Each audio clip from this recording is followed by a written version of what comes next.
എന്റെ പിണറായി വിജയൻ എന്ന മുഖ്യമന്ത്രി നിങ്ങളൊന്ന് പറഞ്ഞേ, കൊടകരയിൽ നിന്ന് പിടിച്ച കള്ളപ്പണം ഈ ഹവാലയുടെ കണക്കിൽ എന്തേ പെടുത്താത്തത്? കൊടകരയിൽ നിന്ന് പിടിച്ചത് BJPയുടെ അധ്യക്ഷൻ അടക്കമുള്ളവർ പ്രതികളാവുന്ന കേസായതുകൊണ്ട് അത് മുക്കിയവന്റെ പേരാണ് ശ്രീമാൻ പിണറായി വിജയൻ എന്ന് പറയുന്നത്. ആ പൈസന്റെ കണക്കില്ല. കൊടകരയിൽ നിന്ന് പിടിച്ചത് ഹവാലയല്ല. പിണറായി വിജയൻ സ്വപ്നയെയും അതുപോലെ തന്നെ ശിവശങ്കരനെയും ഉപയോഗിച്ച് ഡിപ്ലോമാറ്റിക് ചാനൽ വഴി കടത്തിയത് സ്വർണമല്ല. ഇപ്പോ കത്തുന്ന വിവാദം എന്താണ്?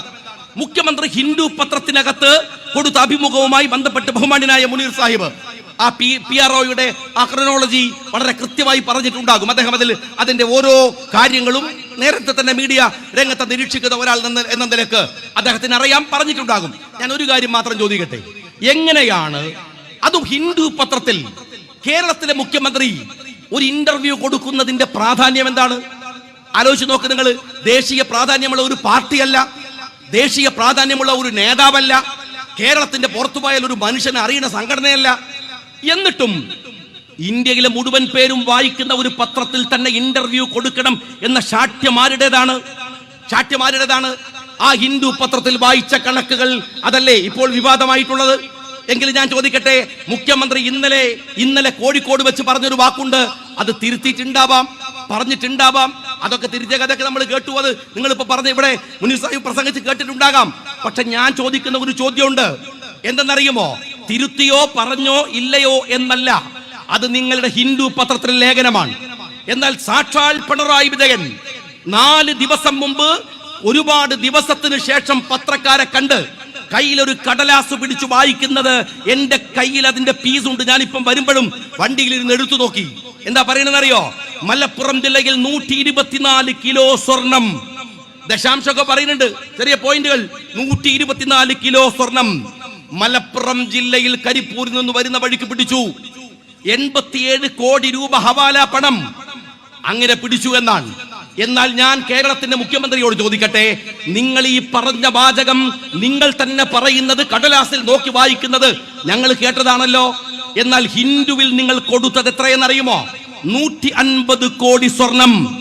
150 കിലോ സ്വർണം, 123 കോടി ഹവാല പണം. ഇതെങ്ങനെയായി മാറിയത്?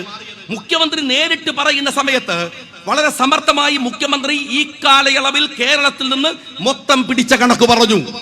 എന്നിട്ട് പറഞ്ഞു കരിപ്പൂരിൽ നിന്ന് പിടിച്ചത് ഇത്രയാണ്. എന്നാൽ ഹിന്ദുവിലേക്ക് ഈ ലേഖനം മാറുമ്പോൾ നിങ്ങൾ ഈ കണക്കു തന്നെ തെറ്റിക്കുകയാണ്. 2 ദിവസം മുമ്പ് കേരളത്തിന്റെ മുഖ്യമന്ത്രി പറഞ്ഞ കണക്കല്ല, അത് കൂട്ടി പറയുന്നു. ഇവിടെ പറഞ്ഞു 124 കിലോ, എന്നാൽ അത് നിങ്ങൾ ഹിന്ദുവിൽ പറഞ്ഞപ്പോൾ 150 കിലോ, 87 കോടി. അത് ഹിന്ദുവിൽ വരുമ്പോൾ 123 കോടി എന്ന് വെച്ചാൽ കേരളത്തിൽ മൊത്തം പിടിച്ചത് മലപ്പുറത്തിന്റെ കണക്കിൽ എഴുതി നിങ്ങൾ വെച്ചു. ഇനി ഞാൻ ചോദിക്കട്ടെ മുഖ്യമന്ത്രിയോട്, ഇനി നിങ്ങൾ കരിപ്പൂർ വിമാനത്താവളത്തിൽ നിന്ന് 124 കോടി പിടിച്ച കണക്കാണല്ലോ പറയുന്നത്. എന്തേ ആ ഹിന്ദു പത്രത്തിൽ കൊടുക്കേണ്ട വേറൊരു കണക്കുണ്ട്? ഏതാ കണക്കെന്നറിയോ നിങ്ങൾ? ശിവശങ്കരൻ എന്ന് പറയുന്ന നിങ്ങളുടെ അടുത്ത അനുയായിയെ ഉപയോഗിച്ച് ഡിപ്ലോമാറ്റിക് ചാനൽ വഴി പിണറായി വിജയൻ കൊണ്ടുവന്ന സ്വർണത്തിന്റെ 10-1 ഉണ്ടാവില്ല കരിപ്പൂർ വിമാനത്താവളത്തിൽ നിന്ന് പിടിച്ചെടുത്തത്. അറിയുമോ പിണറായി വിജയ? നിങ്ങൾ കൊണ്ടുവന്ന ഒറ്റ കൺസൈൻമെന്റ് ഉണ്ടല്ലോ, അതിനകത്ത് ഉണ്ടാകും കരിപ്പൂർ വിമാനത്താവളത്തിൽ നിന്ന് 5 കൊല്ലം കൊണ്ട് പിടിച്ചതിന്റെ ഇരട്ടി. അറിയോ നിങ്ങൾക്ക്? ഇനി ഹവാല പണാണോ പ്രശ്നം? എന്റെ പിണറായി വിജയൻ എന്ന മുഖ്യമന്ത്രി നിങ്ങളൊന്ന് പറഞ്ഞേ, കൊടകരയിൽ നിന്ന് പിടിച്ച കള്ളപ്പണം ഈ ഹവാലയുടെ കണക്കിൽ എന്തേ പെടുത്താത്തത്? കൊടകരയിൽ നിന്ന് പിടിച്ചത് BJPയുടെ അധ്യക്ഷൻ അടക്കമുള്ളവർ പ്രതികളാവുന്ന കേസായതുകൊണ്ട് അത് മുക്കിയവന്റെ പേരാണ് ശ്രീമാൻ പിണറായി വിജയൻ എന്ന് പറയുന്നത്. ആ പൈസന്റെ കണക്കില്ല. കൊടകരയിൽ നിന്ന് പിടിച്ചത് ഹവാലയല്ല. പിണറായി വിജയൻ സ്വപ്നയെയും അതുപോലെ തന്നെ ശിവശങ്കരനെയും ഉപയോഗിച്ച് ഡിപ്ലോമാറ്റിക് ചാനൽ വഴി കടത്തിയത് സ്വർണമല്ല. ഇതാണോ നിങ്ങൾ പറയുന്നത്? ഇനി ഞാൻ ചോദിക്കട്ടെ, കരിപ്പൂരിൽ നിന്ന് കൊണ്ടുവന്ന ഈ സ്വർണം ഭീകരമാം വിധത്തിലുള്ള അതിന്റെ കിലോ കണക്കുകളുണ്ട്. എന്റെ ചോദ്യം ഇതാണ്, ആ സ്വർണം ആര് കൊണ്ടുവന്നു എന്ന് പിണറായി വിജയന്റെ പോലീസ് പിടിച്ചോ? ഈ അജിത് കുമാർ പിടിച്ചോ? ആരാ കൊണ്ടുവന്നത്? കൊണ്ടുവന്നവനുണ്ടാവുമല്ലോ, കൊടുത്ത് അയപ്പിച്ചവരുണ്ടാകുമല്ലോ. നിങ്ങൾ പിടിച്ചത് വെറും കാരിയേഴ്സ് അല്ലേ? അവർക്ക് ചെറിയ പൈസ കിട്ടും, അവരല്ലേ കൊണ്ടുവരുന്നത് അല്ലേ? അവിടുന്ന് തുച്ഛമായ ശമ്പളത്തിൽ ജോലി ചെയ്യുന്നവരെ സ്വാധീനിച്ചല്ലേ സ്വർണം കടത്തുന്നത്? അങ്ങനെയല്ലേ കടത്തുന്നത്? അപ്പൊ ആരാ കൊടുത്തയച്ചത്? അജിത് കുമാർ പിടിച്ചോ? വലിയ ആഭ്യന്തരമന്ത്രിയുടെ ഗമയം കാണിച്ചിട്ട് മുഖ്യമന്ത്രി നടത്തിയ പത്രസമ്മേളനത്തിൽ ഇന്ന നിക്ഷിപ്ത താല്പര്യത്തിന്റെ പേരിൽ ഇന്ന ആളുകൾ കൊടുത്തയച്ചു എന്ന് എന്തേ പറയാത്തത്? അവരെ എന്തേ തൊടാത്തത്? എന്നിട്ട് എല്ലാരും പറയുന്ന ഒരു വർത്താനം, അത് രാജ്യദ്രോഹത്തിന് വേണ്ടി വിനിയോഗിച്ചു. അത് ആർക്കും പറഞ്ഞൂടെ? അതിന് മുഖ്യമന്ത്രിയുടെ കസേരയിൽ ഇരിക്കണോ? അതിന് ADGPയുടെ കസേരയിൽ ഇരിക്കണോ? ആർക്കും പറയാം. നിങ്ങൾ ഈ കൊണ്ടുവന്ന കിലോ കണക്കിന് സ്വർണം എവിടെ നിന്ന് എന്ന് അന്വേഷിച്ചില്ല. ഏത് വഴിക്കാണ് ഇത് പോകുന്നത് എന്ന് അന്വേഷിച്ചില്ല. ഈ ഹവാലയുടെ പിറകിൽ നിൽക്കുന്നത് ആര് എന്ന് അന്വേഷിച്ചില്ല. നിങ്ങൾ അതിന്റെ ഇനി മറ്റൊരു കാര്യം ഞാൻ ചോദിക്കട്ടെ. അൻവർ പറഞ്ഞ ഏറ്റവും വലിയ ആരോപണം എന്താണ്? നിങ്ങൾ പിടിച്ച 150 കിലോ സ്വർണത്തിന്റെ പകുതിയിലധികം പറ്റിയത് നിങ്ങളുടെ പോലീസ് തന്നെയാണെന്നാണ്. സുജിത്താത്തും അജിതും ഈ പറയുന്ന ADGPയും SP-യും അതിനുവേണ്ടി ഒരു ഡാൻസ് ഓഫ് എന്ന് പറയുന്ന സംഘമുണ്ടാക്കി. സ്വർണ്ണ വേട്ടയാണ്. 1 കിലോ പിടിച്ചാൽ 200-300 ഗ്രാമാണ് രേഖയിൽ, പകുതിയല്ല. നിങ്ങൾ മനസ്സിലാക്കണം. 1/3 പോലും സർക്കാരിലേക്ക് കൊടുക്കുന്നില്ല. ബാക്കി മുഴുവൻ കൊണ്ടോട്ടിയിലെ തട്ടാനും ഇവിടുത്തെ നിങ്ങളുടെ പോലീസും കൈക്കലാക്കുന്നു എന്ന് വീഡിയോ ദൃശ്യം വഴി നിങ്ങൾ മനസ്സിലാക്കണം. ഞാൻ അൻവർ ആ വീഡിയോ കാണിച്ചത് കേരളം കണ്ടതല്ലേ? ആ വീഡിയോയിൽ ഇങ്ങനെ കാണിക്കുകയാണ്. അതിന്റെ വിക്ടിംസ് വന്ന് പറയുകയാണ്. അതിൽ പ്രതികളായവനും വന്ന് പറയുകയാണ്. അവരുടെ കുടുംബം വന്ന് പറയാൻ. ഇന്നുവരെ പിണറായി വിജയ നിങ്ങളുടെ പോലീസ് അതിനെക്കുറിച്ച് അന്വേഷിച്ചോ? അതിനെക്കുറിച്ച് നടപടിയെടുത്തോ? പച്ചക്ക് വന്നിട്ട് പോലീസ് വെട്ടിപ്പ് നടത്തിയതാണ് എന്നവർ നുണ പറഞ്ഞതാണെങ്കിൽ അവരുടെ പേരിൽ ഒരു കേസെങ്കിലും നിങ്ങൾ എടുത്തോ? എന്തേ അത് ചെയ്യാത്തത്? നിങ്ങൾ മനസ്സിലാക്കേണ്ടത് വളരെ കൃത്യമായി ആസൂത്രിതമായി തന്നെയാണ് നിങ്ങൾ ഈ കാര്യത്തിൽ കളിച്ചിട്ടുള്ളത്. എന്നിട്ട് നിങ്ങൾ മനസ്സിലാക്കേണ്ട ഒരു കാര്യമുണ്ട്. ഈ ഇന്റർവ്യൂ നടത്തുമ്പോ അതിന്റെ ന്യായീകരണ തൊഴിലാളികളായിട്ട് രാവിലെ തന്നെ AK ബാലൻ വന്നിട്ട് ചോദിക്കാണ്, എന്താണ് മുഖ്യമന്ത്രി പറഞ്ഞതിൽ കുഴപ്പം? കണക്കുകളല്ലേ പറഞ്ഞത്? രാജേഷ് ചോദിക്കാൻ. ഇതൊക്കെ ചോദിച്ചിട്ട് അത് കുറച്ചു കഴിഞ്ഞപ്പോ ഇത് മുഖ്യമന്ത്രി പറഞ്ഞിട്ടില്ല, അതുകൊണ്ട് ഇത് മാറ്റണം എന്ന പ്രസ് സെക്രട്ടറിയുടെ കത്ത് പോയി. ഹിന്ദു അതിന്റെ കുറിപ്പെഴുതി കഴിഞ്ഞപ്പോ ഉടനെ വേറെ രണ്ടാമത്തെ വർത്താനാണ്. കണ്ടില്ലേ, നിങ്ങളെല്ലാം കൂടി രാവിലെ മുഖ്യമന്ത്രിയുടെ മേക്കിട്ടായിരുന്നല്ലോ. എന്ത് ഉളുപ്പില്ലാത്ത ന്യായീകരണോട്. രാവിലെ മുഖ്യമന്ത്രി പറഞ്ഞത് കണ്ടില്ലേ, എന്താ കുഴപ്പം എന്ന് ചോദിച്ചോൻ രാവിലെ പത്രത്തിൽ പിറ്റേ ദിവസം പത്രം തിരുത്തിയപ്പോ പറയാണ്, കണ്ടില്ലേ മുഖ്യമന്ത്രി പറഞ്ഞല്ലാതെ മനസ്സിലായില്ലേ? ഞാൻ ചോദിക്കുന്നത് അതിനുശേഷം പറഞ്ഞു വന്ന കാര്യങ്ങൾ തന്നെ നിങ്ങൾ പരിശോധിക്ക്. ഈ പത്രം തിരുത്തിയല്ലോ. ആ പത്രം തിരുത്തുമ്പോ അവർ പറയുന്ന ഒരു കാര്യമുണ്ട്. ഞാൻ നേരത്തെ പറഞ്ഞ പോലെ ഈ ഇന്റർവ്യൂ എങ്ങനെ ഉണ്ടായത്? PR ഗ്രൂപ്പ് വിളിച്ച് ചോദിക്കാണ് ഹിന്ദുവിനോട്, ഞങ്ങളെ മുഖ്യമന്ത്രി ഡൽഹിയിലേക്ക് വരുന്നുണ്ട്, വന്നാൽ ഇവിടെ കാര്യമായ പണിയൊന്നും ഉണ്ടാവില്ല, നിങ്ങൾക്കൊരു ഇന്റർവ്യൂ തരാം. ഏതുപോലെ ചെരുപ്പ് നന്നാക്കാനുണ്ടോ എന്ന് ചോദിച്ചു നടക്കണ പോലെ ഒരു മുഖ്യമന്ത്രിക്ക് ഇന്റർവ്യൂ ഉണ്ടോ എന്ന് ചോദിച്ചിട്ട് ഈ PR ഗ്രൂപ്പ് ഹിന്ദുവിന്റെ പിറകിൽ നടക്കണം. എന്നിട്ട് അവര് ഏതായാലും ഒരു മുഖ്യമന്ത്രിയല്ലേ, ചോദിച്ചതല്ലേ, ഇന്റർവ്യൂ അല്ലേ എന്ന് കരുതിയിട്ട് അവർ കൊടുത്ത ഇന്റർവ്യൂ ആണ്. എന്നിട്ട് ആ ഇന്റർവ്യൂ നടക്കുമ്പോ നിങ്ങൾ മനസ്സിലാക്കണം, ഈ PR ഗ്രൂപ്പ് അവിടെ നിൽക്കുക, ഇടത്തും വലത്തും നിൽക്കുക, മുഖ്യമന്ത്രി സംസാരിക്കുക. എന്റെ മുഖ്യമന്ത്രി, നിങ്ങൾ എമ്മാതിരി തള്ളു മുഖ്യമന്ത്രിയാണ്. നിങ്ങൾ എന്തെല്ലാം വിട്ടത്? ഊരിപ്പിടിച്ച വാളിന്റെ കൂടെ സ്ഥിരമായിട്ട് അങ്ങോട്ടും ഇങ്ങോട്ടും നടക്കുക. ഞാൻ ആനയാണ്, ചേനയാണ്, അതിന് പറ്റിയ കുറെ മൊയന്തണികളും ഇരട്ട ചങ്കാണ്. 60 കൊല്ലത്തിലെ രാഷ്ട്രീയ പാരമ്പര്യം ഇല്ലേ കേരളത്തിന്റെ മുഖ്യമന്ത്രി പിണറായി വിജയ? എന്നിട്ട് ഒരു പത്രത്തിന് ഇന്റർവ്യൂ കൊടുക്കണമെങ്കിൽ ഇടത്തും വലത്തും PR ടീം ഇരിക്കണമെങ്കിൽ ഈ പണി നിർത്തി വേറെ വല്ല ഏർപ്പാടിന് പോയിക്കൂടെ ചങ്ങായി? ഞാൻ ചോദിക്കാണ്, പണി പറയാത്തത് ആ പണി മോശാണ്ടാച്ചിട്ടാണ്, ആ പണിനെ മോശാക്കണ്ടാച്ചിട്ടാണ് ഞാൻ പണി പറയാത്തത്. എന്തിനാണ് നിങ്ങൾ ഈ കസേരയിൽ ഇരിക്കുന്നത്? 60 കൊല്ലം ഒരു മനുഷ്യൻ ഇരുന്നാടെ താമ്പുണ്ടാവൂലേ ഒരേ സ്ഥലത്ത് തന്നെ ഇരുന്നാൽ? 60 കൊല്ലത്തിന്റെ രാഷ്ട്രീയ പാരമ്പര്യമുണ്ട് കേരളത്തിന്റെ മുഖ്യമന്ത്രിക്ക്. എന്നിട്ട് കോടിക്കണക്കിന് ഉറുപ്പിക കൊടുക്കുന്ന PR ഗ്രൂപ്പിനെ വെച്ചിട്ട് വേണം ഇയാൾക്ക് ഒരു ഇന്റർവ്യൂ നടത്താൻ. എന്നിട്ടോ ആ ഇന്റർവ്യൂവിൽ പിന്നീട് തിരുകി കയറ്റുക, പിന്നെയും വാചകങ്ങൾ തിരുകി കയറ്റുക, അതിൽ മിസ്റ്റേക്ക് വരിക. പത്രത്തോട് തിരുത്താൻ പറഞ്ഞപ്പോൾ നിങ്ങൾ വിചാരിച്ചത് ദേശാഭിമാനിയാണെന്നാ? അത് ഹിന്ദു പത്രമാണ്. ഒരുള്ള കാര്യം പറഞ്ഞു, പോയിട്ട് മാനക്കേട് പൈസയും കൊടുത്ത് വാങ്ങിക്കൊണ്ടു, അല്ലെങ്കിൽ അത് അപ്പോഴേ അതേ ഉണ്ടാവുള്ളായിരുന്നു. ഹിന്ദു പത്രം തിരുത്തി. ഇതിങ്ങനെ ഉണ്ടായത് ഞങ്ങൾ പോയി ചോദിച്ചൊന്നല്ല, ഞങ്ങളങ്ങനെ നിരന്തരം വിളിച്ച് ശല്യം ചെയ്തിട്ട് ഇടങ്ങേറാക്കിയിട്ട്, അവനോൾക്ക് പറയാൻ പറ്റുമല്ലോ, ഇടങ്ങേറാക്കിയിട്ട് ഒരു ഇന്റർവ്യൂ കൊടുത്തതാണ്. അതും അയാൾ ഒറ്റക്കല്ല, PR ഗ്രൂപ്പ് അപ്പുറത്തും ഇപ്പുറത്തും ഇരുന്നിട്ടാണ്.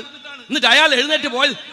എൻ്റെ കേരളത്തിന്റെ മുഖ്യമന്ത്രി, ഇപ്പൊ നമ്മളൊക്കെ നിസ്സാരന്മാരാണ്. വളരെ താഴെത്തട്ടിൽ പ്രവർത്തിക്കുന്ന പൊതുപ്രവർത്തകരാണ്. എന്നാലും ഇത് അവിടെ ചാനലുകാരൊക്കെ ഉണ്ട്.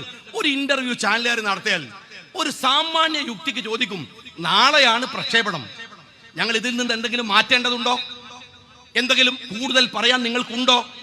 സ്വാഭാവികമായി ചോദിക്കും, ഇന്ന വിഷയത്തിൽ ഞങ്ങൾ ധൃതി കാണിച്ച് നിങ്ങളുടെ സമയം കുറഞ്ഞു പോയോ? അതൊരു ചാനലുകാർ കാണിക്കുന്ന മര്യാദയാണ്. ഞാൻ ഒരു പത്രം വഴി അല്ലെങ്കിൽ ഒരു ചാനൽ വഴി മുനീർ സാഹിബ് എന്തു പറയണമെന്നത് മുനീർ സാഹിബിന്റെ മാത്രം അവകാശമാണ്. അതിനെ വളച്ചൊടിച്ചു കൊടുക്കുന്നത് പത്രധർമ്മമല്ല എന്ന് ബോധ്യമുള്ള എല്ലാ പത്രക്കാരും ചോദിക്കും, നിങ്ങൾ ഉദ്ദേശിച്ചത് ഇത് തന്നെയല്ലേ? ആ ചോദ്യത്തിന് നിങ്ങൾ പറഞ്ഞത് അങ്ങനെ തന്നെ കൊടുക്കാമോ? എത്ര തവണ ചോദിക്കും? ഇതാ മുനീർ സാഹിബ് ഇരിക്കുന്നു. എന്നെ പോലെയുള്ള താഴെ തട്ടിലെ പ്രവർത്തകരോട് വരെ ചോദിക്കും. അപ്പോഴാണ് ഒരു മുഖ്യമന്ത്രിയുടെ ഇന്റർവ്യൂ എടുത്തിട്ട് ഞങ്ങൾ അങ്ങ് കൊടുത്തോട്ടെ എന്ന്, അതും ഹിന്ദു പോലെ ഇന്ത്യയിൽ ഏറ്റവും വലിയ ക്രെഡിബിലിറ്റി ഉള്ള ഒരു പത്രം അങ്ങനെ കൊടുക്കുമോ? ഒരിക്കലുമില്ല. അത് മുഖ്യമന്ത്രിയുടെ പ്രസ് സെക്രട്ടറിക്ക് അയച്ചു കൊടുത്തിട്ടുണ്ടാകും, മുഖ്യമന്ത്രി അത് പരിശോധിച്ചിട്ടുണ്ടാകും. അല്ലെങ്കിൽ CPM എന്ന് പറഞ്ഞാൽ ഭയങ്കര സംഭവമല്ലേ. നിങ്ങൾ എന്തിനാണ് ഈ എന്താണ് ജോൺ ബ്രിട്ടാസിനെയൊക്കെ കൊണ്ടുപോയത്? മീഡിയ സഹായത്തിനല്ലേ. ആ ജോൺ ബ്രിട്ടാസിന് ഇയാൾ കത്തിന്റെ ഇടയിൽ കൂടെ നടക്കണോണ്ട് ബ്രിണ്ണൻ കോളേജിൽ ക്ലാസ് കയറിയിട്ടുണ്ടാവില്ല. ഇതുവരെ ക്ലാസ് കയറിയ വിവരം പിണറായി വിജയൻ പറഞ്ഞിട്ടില്ല. കത്തിന്റെ ഇടയിൽ കൂടെ വരാന്തയിൽ നടക്കുന്ന കാര്യം പറഞ്ഞിട്ടുള്ളൂ. പക്ഷെ ജോൺ ബ്രിട്ടാസിന് നന്നായിട്ട് ഇംഗ്ലീഷ് അറിയാലോ, അയാളത് വായിച്ചു നോക്കാലോ. അങ്ങനെ എന്നിട്ട് കൊടുത്താൽ മതിയല്ലോ. നാളെ തന്നെ ഇത് വരണമെന്ന നിർബന്ധമൊന്നുമില്ലല്ലോ. ആ പത്രത്തിൽ വന്നിട്ട് നിങ്ങൾ തിരുത്തിയത് ആരറിഞ്ഞു? ഞാൻ ചോദിക്കട്ടെ, ഇവിടെ വന്ന് ലീഗിന്റെ പൊതുയോഗം കേൾക്കുന്നവനോ അല്ലെങ്കിൽ ഇവിടുത്തെ മലയാള മീഡിയ നോക്കുന്നവനോ അറിയാം തിരുത്തിയിട്ടുണ്ട്. പക്ഷെ ഇന്ത്യയിൽ മുഴുവൻ വാർത്തയല്ലേ. ഒരു മുഖ്യമന്ത്രി പറയാണ്, ഇന്ന് 82-85% മുസ്ലിങ്ങൾ പാർക്കുന്ന ഒരു ജില്ല തീവ്രവാദത്തിന് വേണ്ടി പണം ഇറക്കുന്നു, തീവ്രവാദ പ്രവർത്തനങ്ങൾക്ക് വേണ്ടി സ്വർണം ഇറക്കുന്നു എന്ന് ഇന്ത്യയിൽ ഒരു രേഖ പോലെ പറഞ്ഞു വെക്കുന്നത്, അത് ഈ ഇന്ത്യ രാജ്യത്തിലെ സംഘ് പരിവാര രാഷ്ട്രീയത്തിന് എത്രമാത്രം അപകടകരമായ വിധത്തിലുള്ള ആനുകൂല്യം കിട്ടലാണെന്ന് നിങ്ങൾ ചിന്തിച്ചു നോക്കിയിട്ടുണ്ടോ? എന്നിട്ട് അതിനെയും ന്യായീകരിക്കുന്ന കുറെ അടിമക്കൂട്ടങ്ങൾ. ഇപ്പൊ ഇവരുടെ സൈദ്ധാന്തിക വൈതാളികനുണ്ട്, CPM-ന്റെ അശോകൻ ചെരുവില്. എനിക്ക് ആ മനുഷ്യരോടൊക്കെ പുച്ഛം തോന്നുന്നുണ്ട്. അയാള് മെനഞ്ഞാന്ന് പറയാണ്, ഞാൻ അൻവറിന്റെ പ്രസംഗത്തിന്റെ താഴെ പോയി നോക്കി, ആരൊക്കെയാണ് ലൈക്ക് ചെയ്തിരിക്കുന്നത്. എന്തൊരു കുശാഗ്രതയാണ്. ആരൊക്കെയാ ലൈക്ക് ചെയ്തിരിക്കുന്നതെന്ന് ഈ അടിമ പണ്ടാരം പോയി നോക്കുകയാണ്. ഇവനൊക്കെ ആലോചിച്ച് നോക്ക്, CPM-ന്റെ സൈദ്ധാന്തിക വൈതാളികനാണ്. ഇയാൾ ഉളുപ്പില്ലാതെ പറയാണ്, ഞാൻ അൻവറിന്റെ പ്രസംഗത്തിന്റെ താഴെ പോയി നോക്കി, ആരൊക്കെയാണ് അതിൽ ലൈക്ക് ചെയ്തിരിക്കുന്നത്, ആരൊക്കെയാണ് അതിൽ അഭിപ്രായം പറഞ്ഞിരിക്കുന്നത് എന്ന്. ഞാൻ എൻ്റെ പ്രിയപ്പെട്ട സഖാക്കളോട് പറയട്ടെ, ദയവ് ചെയ്ത് ഈ അടിമപ്പണി അവസാനിപ്പിച്ച് സഖാക്കളെ നിങ്ങൾ സഖാക്കളാവാൻ നോക്ക്. നിങ്ങൾക്ക് നിങ്ങളുടെ അഭിപ്രായമുണ്ട്, നിങ്ങൾ ഒരു പാർട്ടി എന്ന നിലക്ക് നിൽക്കാവുന്ന സ്പേസ് ഉണ്ട്. നിങ്ങളുടെ നേതാക്കന്മാർ പലപ്പോഴും അത് തെളിയിച്ചതാണ്. ഇങ്ങനെ അടിമയാവേണ്ട കാര്യമുണ്ടോ? ഇത്ര വലിയ ഈ എബ്രഹാം ലിങ്കണ് ഇവരെ പറഞ്ഞിട്ടും കാര്യമില്ല. ഇവരുടെ ശീലം അങ്ങനെ ആയിപ്പോയതുകൊണ്ടാണ്. എബ്രഹാം ലിങ്കൺ അമേരിക്കയിൽ അദ്ദേഹത്തിന്റെ അടിമ വ്യാപാരം അല്ലെങ്കിൽ അടിമ കച്ചവടം അവസാനിപ്പിക്കുന്ന ഒരു കാലത്തെ കുറിച്ച് പറയുന്നത് എഴുതിയത് ഞാൻ വായിച്ചിട്ടുണ്ട്. എവിടെയോ അതിൽ പറയുന്നുണ്ട്, എല്ലാവർക്കും മോചനം കൊടുത്തു, ബാരക്കിലൊക്കെ പോയിട്ട് പറഞ്ഞു ഇറങ്ങിപ്പോയിക്കോളൂ, നിങ്ങൾക്ക് സ്വാതന്ത്ര്യമാണ്. അങ്ങനെ അടിമകളെല്ലാം കൂടെ സ്വാതന്ത്ര്യം കിട്ടിയതല്ലേ, ആവേശത്തിൽ തെരുവിലേക്കൊക്കെ ഇറങ്ങി വലിയ ബഹളം, എന്താണ് വലിയ മുദ്രാവാക്യമൊക്കെ ആയിട്ട് ഉഷാറായിട്ട് നിൽക്കുകയാണ്. ഉച്ചയായപ്പോൾ അവർക്ക് വിശക്കൽ തുടങ്ങി. വിശക്കുമ്പം ഭക്ഷണം ഇടുന്ന കിട്ടുക. ബാരക്കിലാണെങ്കിൽ അടിമയാണെങ്കിലും സമയത്തിന് ഭക്ഷണം ഉണ്ടായി കൊടുക്കും. അപ്പൊ അവിടെ ഭക്ഷണം കിട്ടുമായിരുന്നു. അപ്പൊ ഇവർ പറയാണ്, അവിടെ തന്നെയാണ് നല്ലത്, ഇപ്പൊ ഭക്ഷണവും ഇല്ല, റോട്ടുമ്പിലെത്തി സ്വാതന്ത്ര്യം തന്നിട്ട് എന്താ ചെയ്യാന്നാണ് എന്ന് വെച്ചാൽ സ്വാതന്ത്ര്യത്തിന്റെ വില അറിയില്ല. എന്റെ CPM-കാരാ, നിങ്ങൾ ഈ ജാതി അടിമരോഗം ബാധിക്കപ്പെട്ട് കഴിഞ്ഞിരിക്കുന്നു. നിങ്ങൾ സ്വതന്ത്രമായി ചിന്തിക്കുന്നില്ല. ഇതൊരു ശീലമായി മാറിയിരിക്കുന്നു. വെറുതെ ചിന്തിച്ചു നോക്ക്. നിങ്ങൾ ഈ പാഴാക്കുന്ന സമയമുണ്ടല്ലോ, നിങ്ങളൊക്കെ വലിയ വർത്താനം പറയണില്ലേ, ഞങ്ങളൊക്കെ മുസ്ലിം ലീഗ് പാർട്ടി ഭയങ്കരം എന്താണ്, ആ പാർട്ടിയിൽ ജനാധിപത്യമല്ല, ചോദ്യമല്ല, ഞങ്ങളൊക്കെ ഈ പാർട്ടിയിലുള്ളത്. മനസ്സിലായി? ഞങ്ങള് ഏറ്റവും ശക്തമായി താഴെ തട്ടിലെ ശാഖാ പ്രവർത്തകൻ മുതൽ മുസ്ലിം ലീഗിന്റെ സംസ്ഥാന കമ്മിറ്റിയിൽ ഇരിക്കുന്നവൻ വരെ അവന്റെ അഭിപ്രായം ആരുടെ മുഖത്ത് നോക്കിയും പറയാൻ ധൈര്യമുള്ള, ജനാധിപത്യ ബോധമുള്ള രാഷ്ട്രീയ പ്രവർത്തകരാണ്. ഞങ്ങളൊക്കെ പറഞ്ഞുകൊണ്ട് തന്നെ നിൽക്കുന്നത്, ഇതിനകത്തന്നെ നിൽക്കുന്നത്. അതിൽ ഷാജിക്ക് പ്രത്യേകിച്ച് കൊമ്പൊന്നുമില്ല, മുനീർ സാഹിബിന് പ്രത്യേകിച്ച് കൊമ്പൊന്നുമില്ല. എല്ലാവരും നിൽക്കുന്നത് പാർട്ടിക്കകത്താണ്. എന്താണ് അർത്ഥം അറിയുമോ? പാർട്ടിയുടെ ആകത്തുക ജനാധിപത്യമാണ്. ഇതിനകത്ത് അഭിപ്രായം പറയാൻ സ്വാതന്ത്ര്യമുണ്ട് എന്നതുകൊണ്ടാണ്. അത് ലീഗിനകത്തുണ്ട്. നിങ്ങളുടെ അഭിപ്രായം പറഞ്ഞേ. ഏരിയ സമ്മേളനങ്ങൾ നടക്കുന്നു, നിങ്ങളുടെ പാർട്ടി സമ്മേളനം നടക്കുന്നു. അപ്പോഴെങ്കിലും പാർട്ടിയുടെ അകത്ത് സ്വന്തമായ അഭിപ്രായ പ്രകടനങ്ങൾ നടത്താൻ നിങ്ങൾക്ക് കഴിയണം. അതിനെ ഒന്ന് ചിന്തിച്ചു നോക്ക്. ഈ നേതാക്കന്മാരുടെ മക്കള്, ഞാൻ എത്ര തവണ പറയുന്നതാണ്, എത്ര തവണ ഈ നേതാക്കന്മാരുടെ മക്കള് കണ്ണൂർ മുതൽ പരിശോധിച്ചോ. പിണറായി വിജയന്റെ മകൾ ഏറ്റവും വലിയ ഉദാഹരണം. ഇപ്പോഴും അദ്ദേഹം വെറുതെ പോലും VS അച്യുതാനന്ദൻ മരിച്ചു പോയിട്ടില്ലല്ലോ. ആ മനുഷ്യൻ കേരളത്തിന്റെ മുഖ്യമന്ത്രി ആയിരിക്കുമ്പോ മകന്റെ പേരിൽ ഒരു ആരോപണം വന്നു. ആ ആരോപണം വന്നിട്ട് VS കത്തെഴുതിയത് നിങ്ങളുടെ കോത്താഴത്തെ പാർട്ടി സെക്രട്ടറിക്കല്ല, അറിയോ നിനക്ക്, CBIക്ക്. ആ മനുഷ്യന്റെ കൈ പറച്ചില്ല.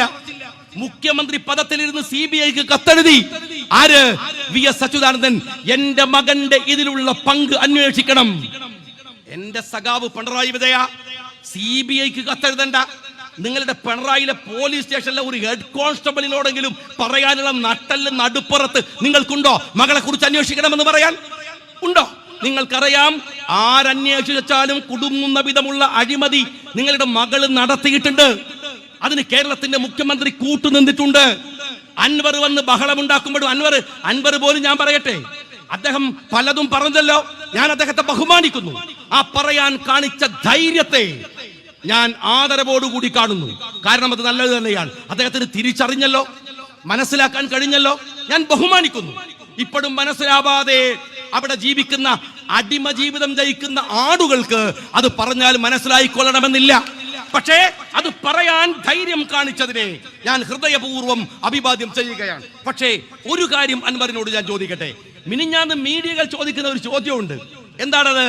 തൃശൂരിൽ പൂരം കലക്കി സുരേഷ് ഗോപി ജയിക്കണമെന്ന് ആരെങ്കിലും പ്ലാൻ ചെയ്തതാണോ? അപ്പൊ അതിന് അദ്ദേഹത്തിന്റെ മറുപടി ഉണ്ട്. കേന്ദ്രത്തിൽ നിന്ന് സഹായം ആവശ്യമുള്ളവരെ നിങ്ങൾക്കറിയാമല്ലോ എന്നാണ്. എന്റെ പ്രിയപ്പെട്ട അൻവർ, ഇപ്പോഴും അത് കേരളത്തിന്റെ മുഖ്യമന്ത്രിക്കും മകൾക്കും വേണ്ടിയാണെന്ന് ധൈര്യപൂർവ്വം പറയാൻ അൻവറിനുമായിട്ടില്ല. പക്ഷെ അൻവറെ, ഇടതുപക്ഷത്തിന് വേണ്ടി സ്തുതിഗീതങ്ങൾ മുടക്കി ഞങ്ങളെ ട്രോളിയിട്ട് മുനീർ സാഹിബിനെയും ഷാജിനെയും രമേശ് ചെന്നിത്തലനെയും കുഞ്ഞാലിക്കുട്ടി സാഹിബിനൊക്കെ ട്രോളിയിട്ട് അങ്ങയുടെ ഫേസ്ബുക്കിൽ നിങ്ങൾ ഇങ്ങനെ കളിയാക്കുമ്പോ ഞങ്ങൾ ഈ തെരുവുകളിൽ സമരത്തിലാണ്. അറിയോ അൻവറിന്? ഈ തെരുവിൽ സമരത്തിലാണ്. ഇല്ലാത്ത പീഡനം ഉണ്ടായിട്ടുണ്ടോ? ഏതെല്ലാം തരത്തിൽ പീഡിപ്പിച്ചടോ? ഞാൻ ചോദിക്കട്ടെ, ഇപ്പൊ നിങ്ങൾ, ഞാൻ ഈ പറഞ്ഞതിനെ ഒന്നും നിങ്ങൾ നിസ്സാരവൽക്കരിക്കുന്നില്ല. എന്തെന്നാൽ ഞാൻ അതിനെ ബഹുമാനിക്കുന്നു എന്ന് പറഞ്ഞു. എന്നാലും ചോദിക്കട്ടെ, ഇതിനപ്പുറത്ത് ഞങ്ങൾ പറഞ്ഞില്ലേ, ഞാൻ 2020 ഇതാ മുനീർ സാഹിബ് എനിക്ക് ഇപ്പോഴും ഓർമ്മയുണ്ട്. കഴിഞ്ഞു വരുമ്പോ എന്നെ തിരിച്ചു പിടിച്ചു, കൈ തന്നു. അന്ന് നിയമസഭയുടെ അകത്ത് നിന്ന് ഞാൻ പറഞ്ഞു 2020 അറിയോങ്ങള്, അന്ന് ഞാൻ പറഞ്ഞു മുഖ്യമന്ത്രി അങ്ങയുടെ മകൾ അതിന്റെ പേരിലല്ലേ ഞാൻ ഇവിടുത്തെ സഖാക്കളോട് ചോദിക്കട്ടെ, ഈ പിണറായി വിജയൻ മഴുപറിഞ്ഞുണ്ടാക്കിയതല്ല കേരളം എന്ന് ഞങ്ങൾ പറഞ്ഞപ്പോ, പ്രിയപ്പെട്ട അൻവറെ, അങ്ങേക്ക് മനസ്സിലായില്ലേ? ഞങ്ങൾ പറഞ്ഞുകൊണ്ടേയിരുന്നു. അതിനനുഭവിക്കാവുന്നത് മുഴുവൻ അനുഭവിച്ചു. ഇപ്പോഴും അറിയോ നിങ്ങൾക്ക്? പറയുന്നോണ്ട് മാത്രം പറയാണ്. മുനിസിപ്പാലിറ്റി അല്ലേ ഇത്? ഇവിടെ ഈ കാതർ അടക്കമുള്ളവര്, മാഷ അടക്കമുള്ളവർ എന്റെ വീട്ടിൽ വന്നിട്ടില്ലേ? മജീദ് മാഷ അടക്കം വന്നിട്ടില്ലേ? നിങ്ങൾക്ക് അറിയാലോ, എന്റെ വീട്ടിന് ഇപ്പോഴും നമ്പർ ഇല്ല. അൻവറിനറിയോ? ഇപ്പോഴും വീട്ടിന് നമ്പർ തരൂല. കോഴിക്കോട്ടെ കോർപ്പറേഷൻ തരൂല. കാരണം എന്താണ്? കോഴിക്കോട്ടിലെ ഏറ്റവും നിയമവിരുദ്ധമായി ഉണ്ടാക്കിയ വീട് KM ഷാജിയുടെ വീടാണ്. 6 തവണ EDയും വിജിലൻസും അതുപോലെ ഞങ്ങളെ കോർപ്പറേഷനും വീട് അളന്നിട്ട് മതിയാവണില്ല. അവസാനം ഞാൻ കുടുംബടക്കം ചാലിയത്തേക്ക്, ഭാര്യ വീട്ടിലേക്ക് താമസം മാറ്റി. കാരണം ആഴ്ചക്ക് അളവാണ്. അതിനനുസരിച്ച് സാധനം എടുത്ത് മാറ്റണം. ഒരു 3ാമത്തെ തവണ ആയപ്പോൾ ഞാൻ പറഞ്ഞു, ഇനി അളവ് തീർന്നിട്ട് സാധനം എടുത്ത് വെച്ചാൽ മതി. എത്ര ദിവസം അളന്നടോ? എത്ര ദിവസം? അത് കഴിഞ്ഞിട്ട് എന്റെ കേസ് കോടതി പുല്ലുപോലെ വലിച്ചെറിഞ്ഞ ദിവസം കോഴിക്കോട്ടെ പത്രസമ്മേളനത്തിൽ ഞാൻ പറഞ്ഞൊരു വാക്കുണ്ട്. എന്താ അറിയോ? ഞാൻ ആ സമയത്തൊക്കെ ദ്വാരുന്നത്, അല്ലാഹുവേ പിണറായി വിജയന് നീ ആയുസ് നീട്ടിക്കൊടുക്കണമെന്നാണ്. ഇവരെ ഭാര്യ പോലും അങ്ങനെ പ്രാർത്ഥിച്ചിട്ടുണ്ടാവില്ല. നീട്ടിക്കൊടുക്കണമെന്നാണ്. ആ ദുആ എന്തിനാണെന്നറിയോ? ഇങ്ങനെ നേരത്തെ മുനീർ സാഹിബ് പറഞ്ഞ പോലെ തുണി അഴിഞ്ഞ് ജനങ്ങളുടെ മധ്യത്തിൽ ഈ മനുഷ്യൻ നിൽക്കുന്നത് കാണുമ്പോണ്ടല്ലോ, ഈ വയർപ്പ് പുറത്തല്ല, അകത്തൊഴുകുന്നുണ്ട്. അറിയോകള്, അത്രക്ക് പീഡിപ്പിച്ചിട്ടുണ്ട്. എന്തിന്? ഞാൻ ആ മനുഷ്യനുമായി വ്യക്തിപരമായി എന്തെങ്കിലും പ്രശ്നമുണ്ടോ? എന്താ ഉള്ളത്? സത്യം വിളിച്ചു പറഞ്ഞു, നേര് വിളിച്ചു പറഞ്ഞു. നേര് വിളിച്ചു പറയുമ്പോ അപ്പുറത്തോന് കൊമ്പുണ്ടോ നോക്കാൻ ഞാൻ നിങ്ങളെപ്പോലെ ഭീരുവല്ല സഖാക്കളെ. ഞാൻ ഭീരുവല്ല. ഏത് കൊമ്പത്തെ തമ്പുരാൻ വന്നാലും ശരിയെന്ന് തോന്നിയാൽ അവന്റെ മുഖത്ത് വന്ന് വിളിച്ചു പറയും പടച്ച റബ്ബിനല്ലാതെ. എന്നെ പോലത്തെ ഒരു പുല്ല് പടപ്പിനെയും പേടിയില്ലടോ. അതുകൊണ്ട് തന്നെ പറഞ്ഞത് അത് പറയും. കാരണം എന്നെ വിശ്വസിച്ച് വോട്ട് തന്ന കുറെ ആൾക്കാരുണ്ട്. ഞാൻ ജയിച്ചത് കൊടുവള്ളി മുനീർ സാഹിബ് കൊടുവള്ളിയിൽ ഈ തവണ അദ്ദേഹം കോഴിക്കോട് നിന്നാണ്, ഞാൻ കണ്ണൂരിൽ നിന്നാണ് ജയിച്ചു വന്നത്. പിന്നെ വെറുതെ വലിയ വർത്താനം പറയേണ്ട ആവശ്യമില്ലല്ലോ. ആകെ ഒരു 10 വോട്ട് 30 വോട്ടിന്റെ ജയാണ്. അപ്പൊ വെറുതെ അതിന് ഓശാരം കാണിക്കണ്ട. ഉള്ള സമയം ഉള്ള ഊക്ക് വെച്ച് പറഞ്ഞു. നിങ്ങളെ പേടിച്ചിട്ടില്ല. മനസ്സിലായെന്ന് പറ. അന്നും ഞങ്ങളിത് പറഞ്ഞിട്ടുണ്ട്. അതുകൊണ്ട് തന്നെ നിങ്ങൾ ആലോചിക്ക്.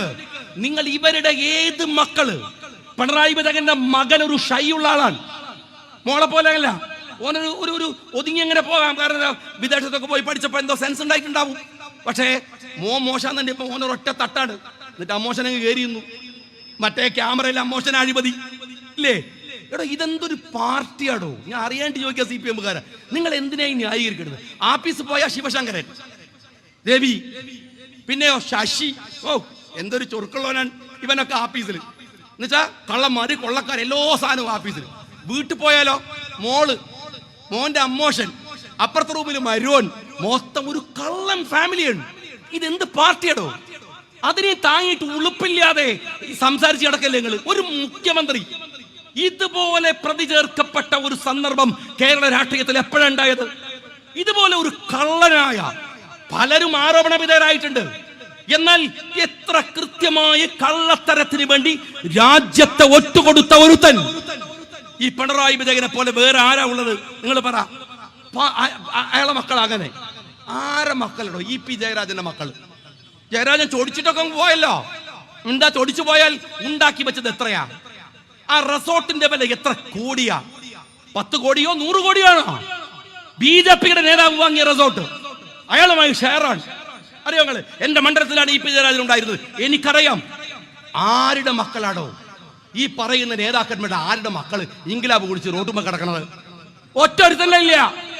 ഇതായി വലിയ ഡയലോഗ് അടിക്കണ കോഴിക്കോട് ജില്ലയിലെ CPM-ന്റെ ജില്ലാ സെക്രട്ടറി മോഹന മാഷല്ലേ? അയാൾക്ക് എത്ര വീടുണ്ടെന്ന് ഞാൻ പറയണം?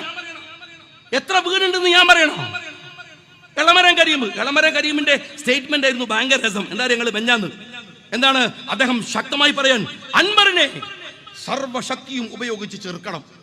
മൂപ്പര് ഒരാഴ്ച മുമ്പ് സർവശക്തി ഉപയോഗിച്ച് രാഘവനെന്ന് ചേർത്തതാണ്. 1.5 ലക്ഷം വോട്ടിന് വീട്ടിൽ പോയി കുത്തിരിക്കുകയാണ്. എന്റെ കരീമേ, കാലം മാറിയ കോമൺ സെൻസ് ഇല്ലേ നിങ്ങൾക്ക്? അതിനൊരു ചെറുക്കുക എന്നൊക്കെ പറഞ്ഞ ഇണീക്കാനുള്ള ആവതെങ്കിലും വേണ്ട നിങ്ങൾക്ക്.